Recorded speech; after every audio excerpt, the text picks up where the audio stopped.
Hey everyone, this is Rob over here at BuneBape, and I hope you're having an amazing day. Today I'll be bringing you all another Outriders video, and this time it's going to be on a new Technomancer build.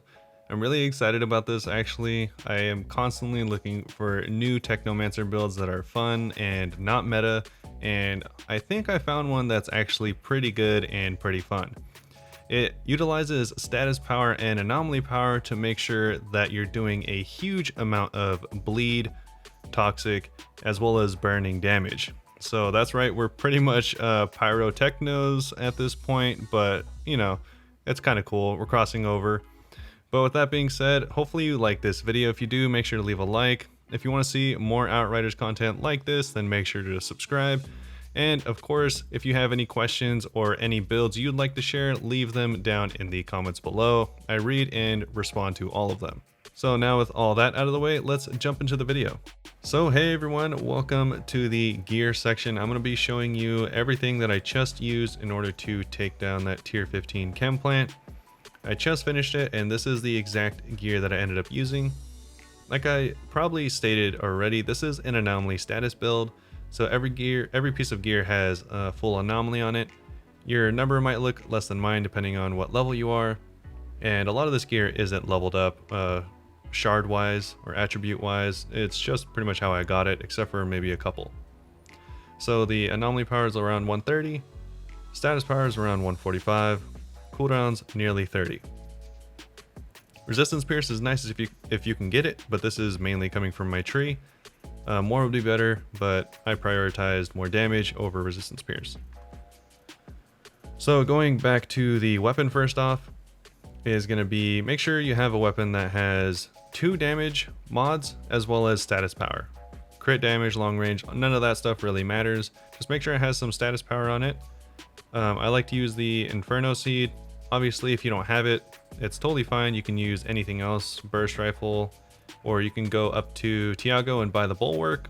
It's still on sale, has status power, that's all you need. Or if you still want to apply burn and you happen to have a Shellrog's Excrescence, it has status power and it has ultimate burning bullets, which is a decent enough mod. If you find you're running out of ammo a lot, then you can try the Torment and Agony pistols. Again, status power. And they have clip combustion, which is actually really nice and does a good amount of damage if you play a little bit more aggressively. And also, again, I put ultimate bone shrapnel on that. That one tends to be my highest damage hitter. Ultimate bone shrapnel, whenever you deal a crit, it explodes, dealing damage and bleed onto enemies.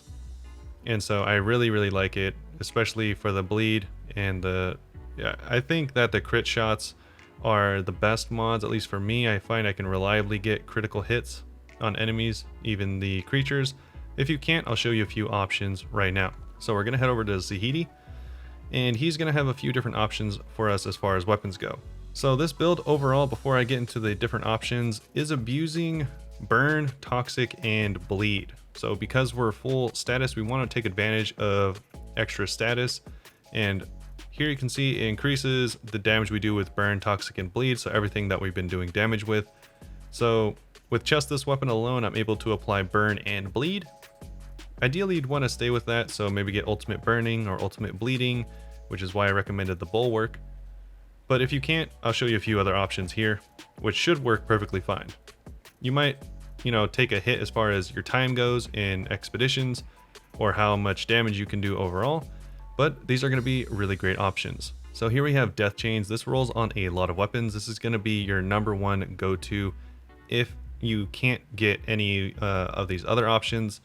Obviously, you'd have to have a legendary to have 2 tier 3s like me, but a lot of weapons roll with Death Chains and status power, and that's going to be your go-to for most of the cases. Otherwise, if you still want to apply burn, you can either get Mark of the Stake or you can get improved burning bullets. Those will both be great.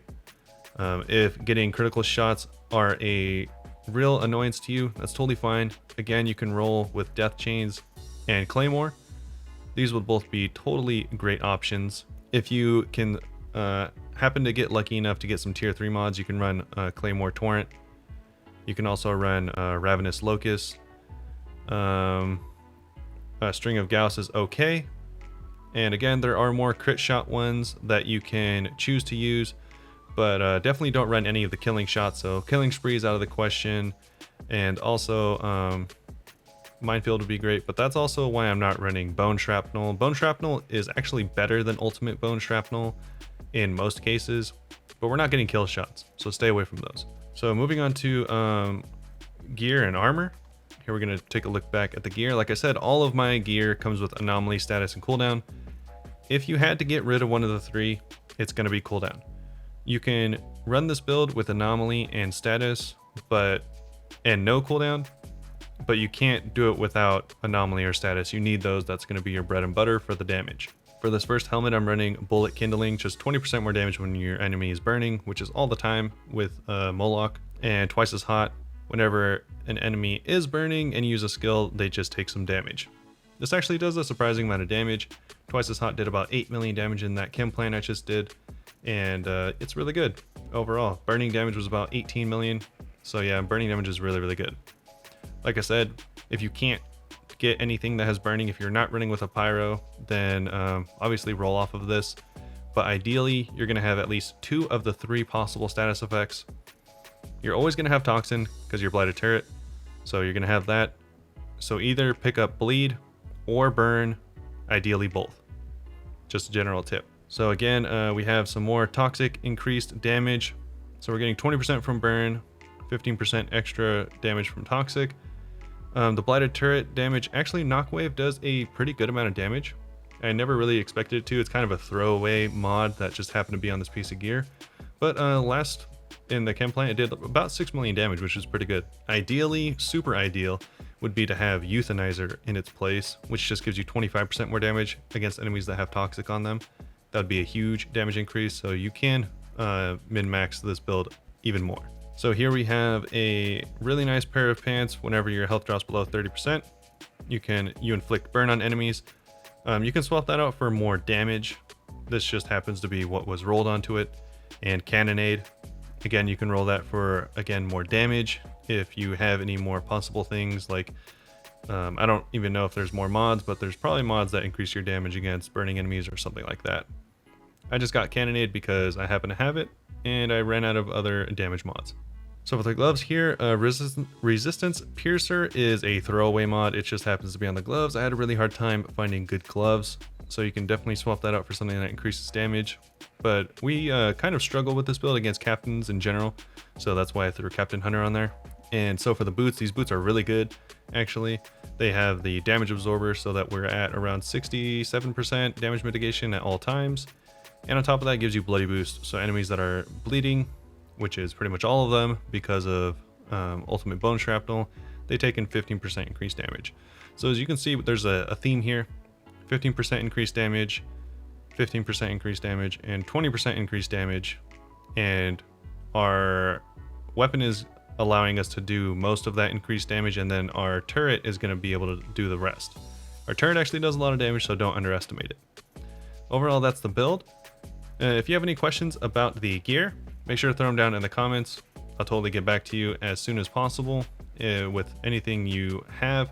And I've been theory crafting a lot, so hopefully I have most of the answers. If not, I'll definitely try and check them out if I can. So with that being said, we're going to move on to the skill section.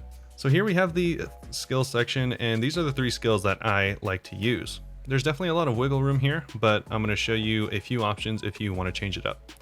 Blighted Turret is a must-have. It's going to apply our Toxin, our vulnerability, and it's going to give us a buff. So it's definitely bang for the buck, best skill you can use here. Pain Launcher is good. I just have it as a throwaway ability. I just use it whenever it's up. Does some damage, does some interrupts. It's cool, not necessary though. You can swap it out for the Tool of Destruction, use the Rocket Launcher variant if possible. If you're playing in a group, you can use Fixing Wave or Cold Snap. I wouldn't highly recommend it, but you do what you gotta do if you're in a group. Scrapnel is actually extremely good. It does a ton of damage, and it interrupts enemies. And again, it's just something that we can use to keep our buffs up and stuff like that. Same as Pain Launcher, we're gonna go full Ordnance build, so that's why I'm running 2 Ordnance skills. If you don't like Scrapnel, then I guess you could run Cryo Turret. That's kind of essentially a different build at that point, but you can do what you like.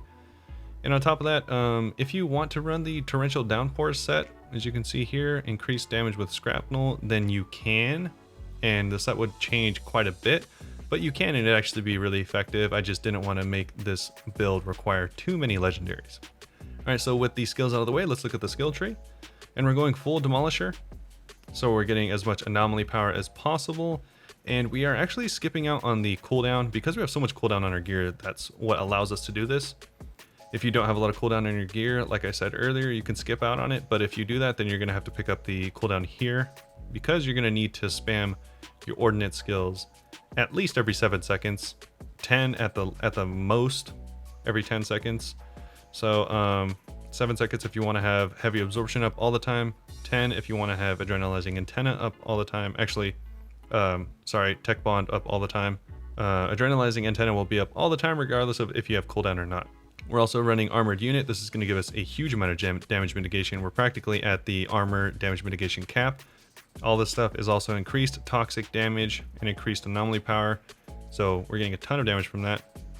The only thing that you really have an option on with this build is this little 4-point skill tree up here. I don't really like the pathing because this point is useless. Witcher's Barrier is nice, not mandatory. A little bit extra health, and then the vulnerability from Toxin. I like it. You can definitely go pick up Wipeout or more Anomaly power if you don't want to go this route. It's probably fine either way, but I found this to be the most effective. Like I said, same with the gear. If you have any questions about possible build changes and stuff like that, you can throw them down in the comments and I'll get back to you with any possible help that I can provide. I found this to be the best for the build. Again, if you've ran this and found something else to be better, let me know down in the comments. I'd actually be really excited to hear what you have to say if you have tweaked the build at all, or if you have a different build that you've been running that is fairly similar. Sorry. So with that being said, let's skip to the end and I'll tell you my thoughts about the build. All right, so hopefully you enjoyed the build and hopefully that made sense. Of course, like always, if you have any questions, leave them down in the comment section below. But as far as the strategy for the build and how it works in general, it mainly is going to be based around dealing as much dot damage as possible. And this is going to require a different playstyle than you're normally used to. So in general, you're going to really want to make sure you're maximizing the amount of uptime you have on all of your different types of damage. By that, I mean you're going to want to make sure that you're placing down your turret very often in very strategic places so it can apply the toxin and the vulnerability. You want to use whatever weapon mods that you have on your weapon as much as possible. So for me here, I'm making sure that I'm getting a crit shot every 3 seconds so that it can apply not just the damage on crit but also the burn and bleed effects. Making sure that you're maximizing the amount of times you apply these effects is going to be the key to doing a lot of damage with this build. Once you get the technique down, as you can see here, you can do a tier 15 chem plant. Now unfortunately I didn't do this in time. I got silver by a couple minutes, but I really just wanted to go to show that even with the nerfed times, you're still able to do tier 15 relatively fast. On maps that have more lenient timers for the map, you could definitely get gold. I have gotten gold on tier 15, and this build is really nice because it makes it so that you're healing a lot of the time because you are casting so many different skills. I think I had around 1 million damage healed just through skills alone. So that's a lot of healing, and with all the damage mitigation from the bottom skill tree, you're gonna essentially not be taking enough damage to die ever, as long as you're putting out damage. Along with that, as you can see, this build actually does a lot of area damage, and that is going to be key. Your positioning is going to be a big portion of your damage. You're going to want to, as much as possible, round up the enemies and deal damage to all of them all at once. This is going to make it so that whenever you do set off your bleeds or explosions or anything like that, it's going to maximize how many enemies it's hitting, making it so that your runs are a lot smoother. Overall, like I said, there are quite a few more ways to optimize this build, such as getting better mods like Euthanizer, or you can use Moaning Winds on your weapons, stuff like that. There are definitely ways to make this build better. I just wanted to show that this works even with not the best gear. It is unfortunate because, speaking of not the best gear, it does require really particular gear. It's unfortunate because it's unlikely you've been saving up your Anomaly status power cooldown gear this whole time, but hopefully you can pick it up over time and that'll allow you to eventually run the build.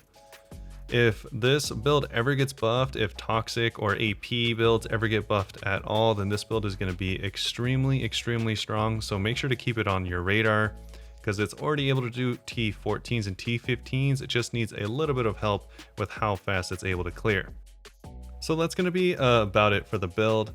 Very simple, just make sure you're kiting around the enemies and applying your damage buffs as much as possible.